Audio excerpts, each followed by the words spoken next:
On the way to Mount Komorebi, from one of the hottest places on the planet to one of the coldest in less than 2 weeks. We get around a lot, that's for sure. Not so much that bringing that family along for the ride was necessary though. Remember that finding a cure for Tiamo isn't the only reason we're traveling there. We're also looking for Elise. It was Jaden's vision that gave us an idea of where she could be, and Evelyn was there when it happened. They insisted on coming along, and to the others it's just a nice little family outing to get Daisy's mind off things, nothing to worry about. I can't believe Evelyn knows about magic now. I wish I'd been there to see her face when she found out. Her reaction was quite shocking, to be honest. Oh my god. Look at those floating rocks, the colorful clouds, and the little flying animals following people around. Aaron would think this is hell, but I think it's exciting. Seriously? Holy Mary of New Christ approves of witches? I wouldn't say she's completely on board with everything, but it makes sense that she's also not as pessimistic about it as we assumed. With Prudence's toxic influence gone and her growing self-confidence, she's slowly realizing that she can have an opinion of her own, independent of her husband, her community or even the Bible. She still doesn't trust vampires, but we haven't told her that Tiamo is one. And that's still racist. I just talked to Yukimatsu management. The bad news is, the mobile phone network here is almost as bad as in the magic realm. There is no phone network at all in the magic realm. Which is why I said almost. Anyway, the good news is, our residences are ready for us to move in. The keys will be under the doormat. Keys under the doormat? Really? They charge us a fortune for one weekend in the freezing cold, and then they won't even roll out the red carpet for us. Can you believe this rudeness? No wonder Leviathan didn't feel like coming along. No, it's just that he prefers warm places. But bitch will make sure he doesn't ravage our home while we're gone. You should summon her before we go hiking. She might prove useful.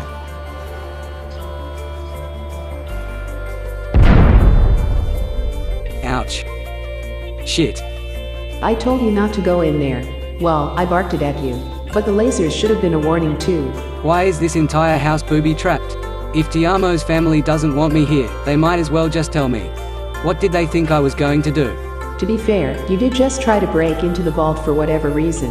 One of Tiamo's former lovers managed to do just that months ago, which is why upping security became necessary. Now I need a bath. Let's hope the tub in the upstairs bathroom isn't rigged to explode as well. It wasn't the last time I touched it, but who knows what other nonsense these people get up to in order to protect their home in their absence. Yeah, I'm with you there. If they didn't think I was good enough to keep watch by myself, why did I have to stay behind while they get to play in the snow? Very funny.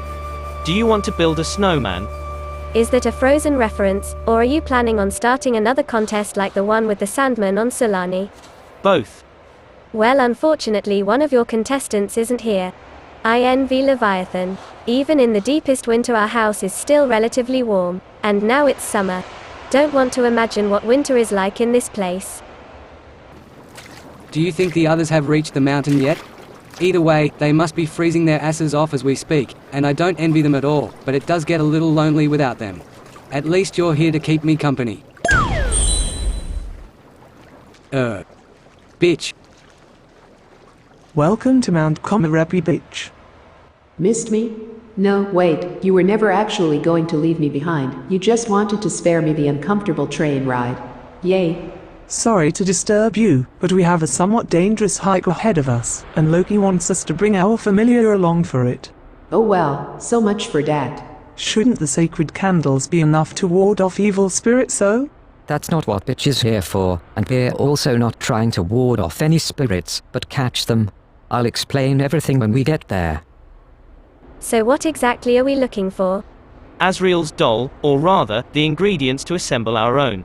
It's apparently a voodoo doll of sorts, but one specifically designed for necromancy. If bound to a person, it will resurrect them when they die. Too bad Loki and the ageless sage didn't bring any home from their previous trip. Perhaps they were scared. Azrael sounds like an angel's name, and we just escaped with our lives after incurring an angel's wrath on Sulani. Are we really prepared to piss off yet another one? It's a risk we'll have to take. An angel's blessing is one of the 3 things we need, the others being a materialized forest spirit and a death flower. If I had known that, I could have brought a death flower from home. There's plenty of them here. Are you ready for a stroll in the haunted forest? Ready to give those frozen ghosts an extra chill. It is quite chilly indeed. Where are they headed? I told them to take me with them when they go get my sister. They have something else to take care of first. According to my vision, Elise must be further up on the mountain. We won't go looking for her until tomorrow, and you should stay here anyway. It's dangerous up there. For them, maybe. But I'm undoubtedly the most pious person in this group, so if anyone can convince the angel who imprisoned Elise to let her go without causing any more trouble, it's me. Besides, I've always wanted to meet a real angel. I don't think that same angel is here, and even if she was, I was talking about the natural hazards. When was the last time you climbed to the top of a snow-covered mountain that high? They booked a guide for that trip, didn't they? Of course, but it will still be one hell of a climbing tour. I have to go because my visions will hopefully lead us to the right place, and you can come up with an excuse for Dad, but he'll be more suspicious if both of us disappear for an entire day. Who's disappearing? The Mamminis. We just saw them walking towards the forest, and we're wondering why. Doesn't matter to me as long as they leave us alone. I don't like having that family around, and I really don't understand why you agreed to go on vacation together. You could have said no and stayed home. And leave my wife and kids alone with those scary clowns. No way. It's late. We should go to bed. Why didn't you tell us about that Azrael character earlier, Loki? Out of respect for the angelic law forbidding common witches to use the power of his dolls? There is no such law. That's just what I told the ageless sage because I didn't want him to bring those dolls home and present them to the magic community. More precisely, I wanted to keep them from you. And why would you do that? To get rid of me as quickly as possible? Because one of those dolls could solve my problem of having to die and come back to life to stop my transformation into a wraith.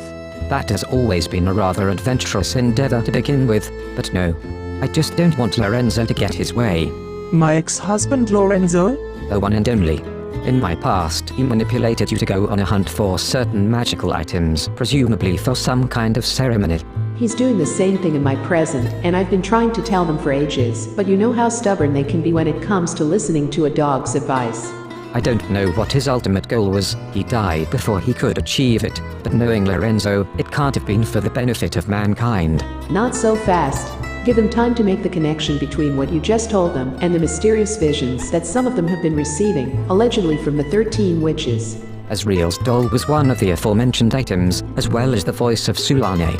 Good thing you didn't steal that conch shell back in the Lost Valley. Yeah, well, about that. You did steal the conch shell. Oh well, as long as it stays downstairs in your vault, out of Lorenzo's reach, and you don't use it either, I suppose that's fine. What if Dad had no bad intentions at all? What if he wanted us to find the doll because he knew what was going to happen to me otherwise? I can understand why you'd want to believe that, but don't fool yourself. That man cares about no one but himself. He did help you save us from the witch hunters. Because I left him no choice, but he cut and ran the moment I let him out of my sight.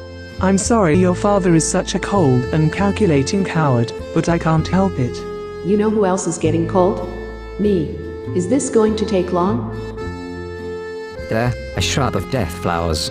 Let's pick some and move on to collect the next ingredient, which won't be quite as simple. I see. It is going to take long then.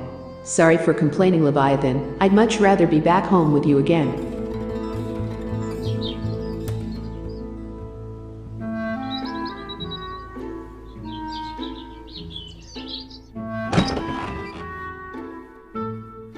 I came as fast as I could. What happened? Nothing. At least not to me. What happened to you? You seem stressed. Well, of course. You called and asked me to come over, and I figured if the most technophobic person on the planet is willing to pick up a phone, it must be serious. So it was just a prank? No. Bitch disappeared, and now I'm all alone. I called because I was bored. Jesus Christ. Clearly I must have distracted you from something very important. Why are you wearing a hazmat suit? Because I didn't have time to take it off before coming here. Remember, I thought this was an emergency. But why did you put it on in the first place? None of your business. I'll go back home now. Don't call me again unless the house is on fire or something like that. And even then, don't call me. You're a merman. You can put out a fire better than me.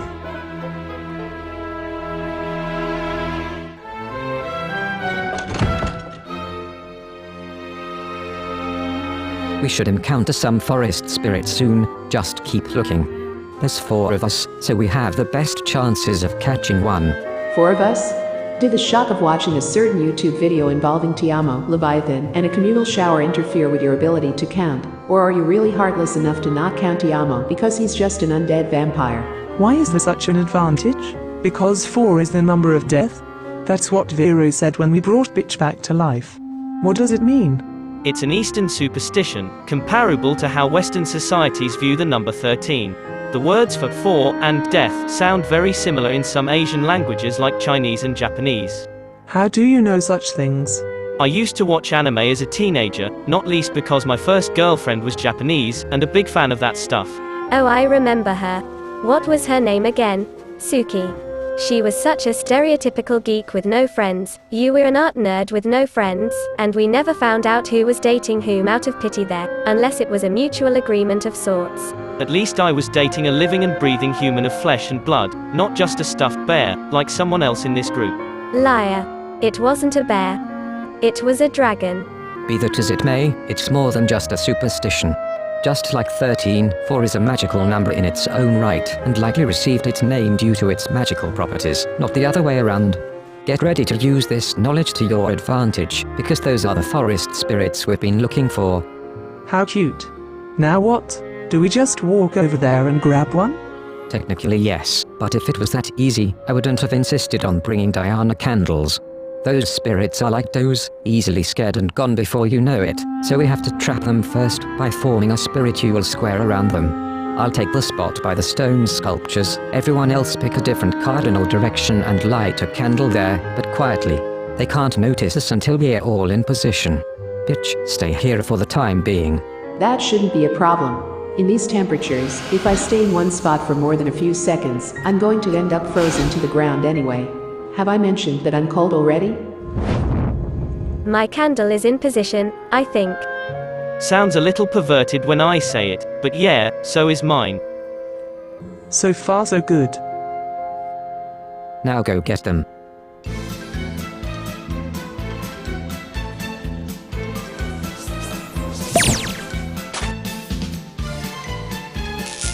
Fuck.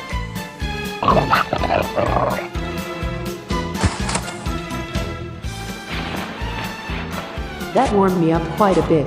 Who would have thought that chasing defenseless little creatures with no chance of escaping because they're trapped in a magic square could be so much fun? I think we got them all. Will that be enough? More than enough. But the most difficult task still lies ahead of us. Onto the shrine.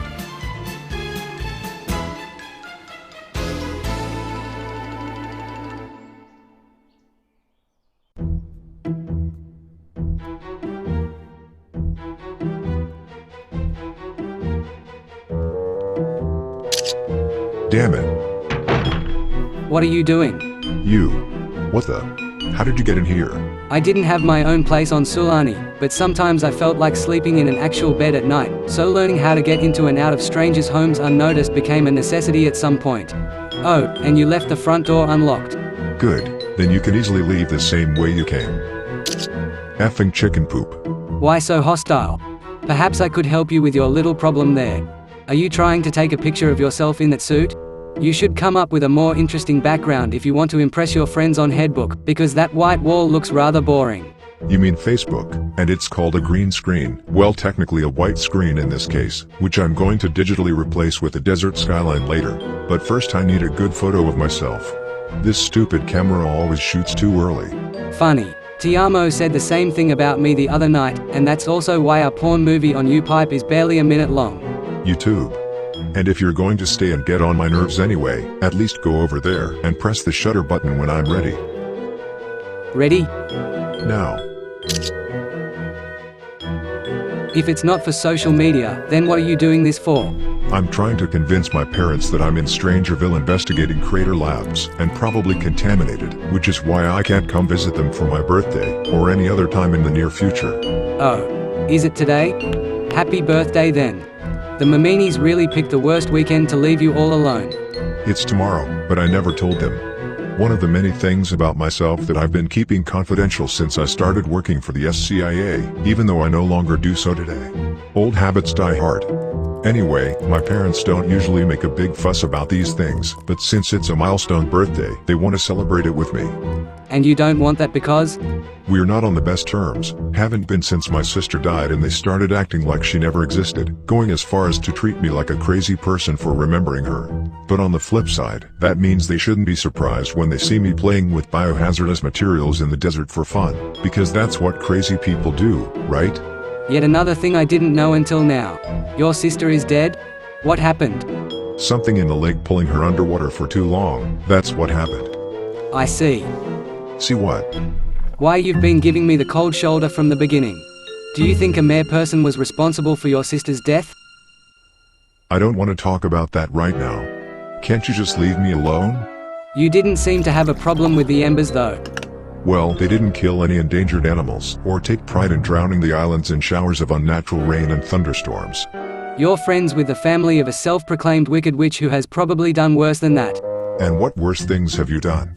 3 decades of living on a playground with no rules, no one to tell you the difference between right and wrong, nothing to do but harass other islanders out of boredom. There has to be something. How many of them got into serious trouble thanks to you? How many children got swept away by floods you caused, or struck by lightning you summoned? How do I know that Audrey's death wasn't just another childish mermaid prank gone wrong? You don't. But I can assure you it wasn't me. And once you're done ranting, I may have an idea how I could help you figure out what really happened back then. If you're interested, that is. Are you sure about this? The last time I saw someone write a name on a wooden plaque next to an old shrine, it was the name of their worst enemy, and then a long-haired red-eyed version of my sister appeared to ask if they were serious about condemning the other person to eternal torment. That was an anime. This is real life. So you say, but I still suspect there might be hidden cameras in the trees, and that someone watching this right now might actually get the Hellgirl reference, while others are wondering what kind of drug Tiamo is on. Besides, you're supposed to write down your own name, not your worst enemies.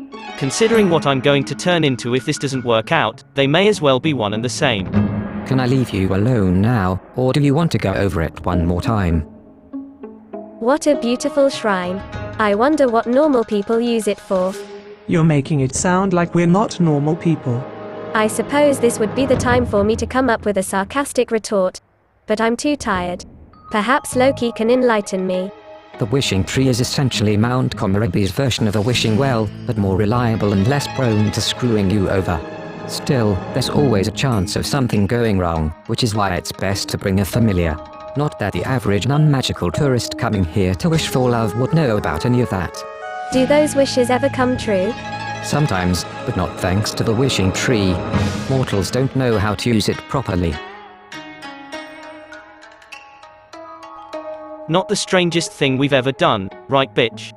There was that one time I tried to eat a rock. Oh look, something's happening. No time for flashbacks now. Hey Mr. Exposition, was that good or bad? Looks good to me. Tiamo has officially been blessed by an angel. Who would have thought? I did what you asked, something happened, and I'm still alive, so. I dare say the ritual worked. That was easier than expected. Where to next? To bed, I hope. Somewhere warm, that's all I care about. Whatever you do next, take good care of that spirit doll. It's now bound to you and works as a backup of your soul, if you will, a one-time return ticket from the afterlife that will restore you to whoever and whatever you were at the time the bond was formed. But you are bound to it as well, which means it can be used as a weapon against you.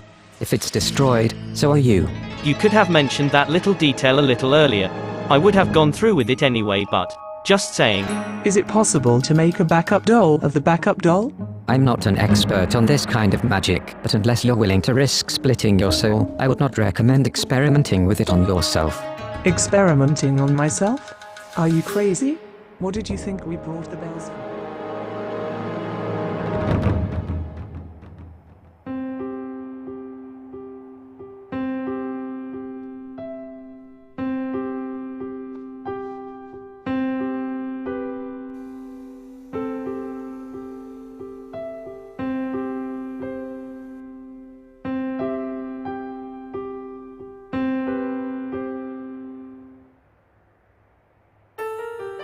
Well done, family.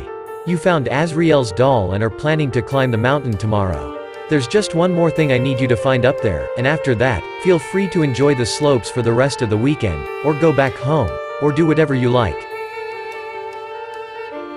You, however, if you won't stop meddling, I'll have to make you disappear. Brother Loki. I'd like to see you try. What?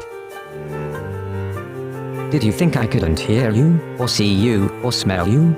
I'm part vampire, with sharper senses than bitch, and decades more experience than Tiamo. They may not have noticed you following us around through the forest, but I have. I'm also a witch, and more powerful than you, so if you think you can tap into that kind of magic to make me disappear, as I said, please try. Who are you? And what do you want from me? Come again? You're not really a monk. You joined that monastery in Newcrest to spy on me, so I'd say you have some explaining to do. That's rich, coming from the guy who used that same monastery to spy on I and her children. They're my family. They used to be, until you decided to abandon them. Now live with it, and leave them alone. That's what I want from you. If not, that's going to be you the next time we meet.